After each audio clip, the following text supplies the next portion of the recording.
England বনাম Argentina ম্যাচের ফলাফল ফাঁস করল জ্যোতিষী বিড়াল, যা দেখে মাথায় হাত আর্জেন্টিনা ফ্যানদের। দর্শক, আর্জেন্টিনা বনাম ইংল্যান্ড ম্যাচ জিতবে কোন দল?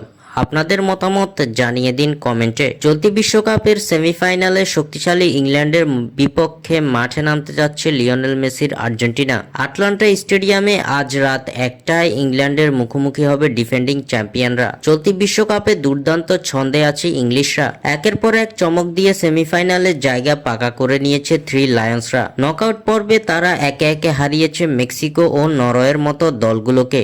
অন্যদিকে চলতি বিশ্বকাপে খুব একটা ছন্দে নেই আর্জেন্টিনা। সেমিফাইনাল নিশ্চিত করলেও মিশর, সুইজারল্যান্ডের মতো প্রতিপক্ষের বিপক্ষে কষ্ট করেই জিততে হয়েছে লিওনেল মেসিদের। ম্যাচের শুরু থেকেই হোঁচট খেয়ে অতিরিক্ত সময়ে গিয়ে কষ্টার্জিত জয় তুলে নিয়েছে তিনবারের বিশ্ব চ্যাম্পিয়নরা। এদিকে হাই ভোল্টেজ এই ম্যাচটিকে ঘিরে এবার চলছে প্রেডিকশন। কে জিতবে এই মহারণ, এটা জানতেই ব্যস্ত সময় পার করছে ভক্তরা। এদিকে ম্যাচ শুরুর আগেই এই ম্যাচের ফলাফল ফাঁস করে দিল জ্যোতিষী বিড়াল। জ্যোতিষী বিড়ালের সামনে রাখা হয়েছিল দুই দেশের পতাকা, যেখান থেকে জ্যোতিষী বিড়াল বেছে নিয়েছে ইংল্যান্ডের পতাকাকে। খেলার আগেই জ্যোতিষী বিড়াল জানিয়ে দিয়েছে ইংল্যান্ডের বিপক্ষে হেরে বিশ্বকাপ থেকে বিদায় নিবে লিওনেল মেসিরা, যা দেখে মাথায় হাত আর্জেন্টিনা ভক্তদের।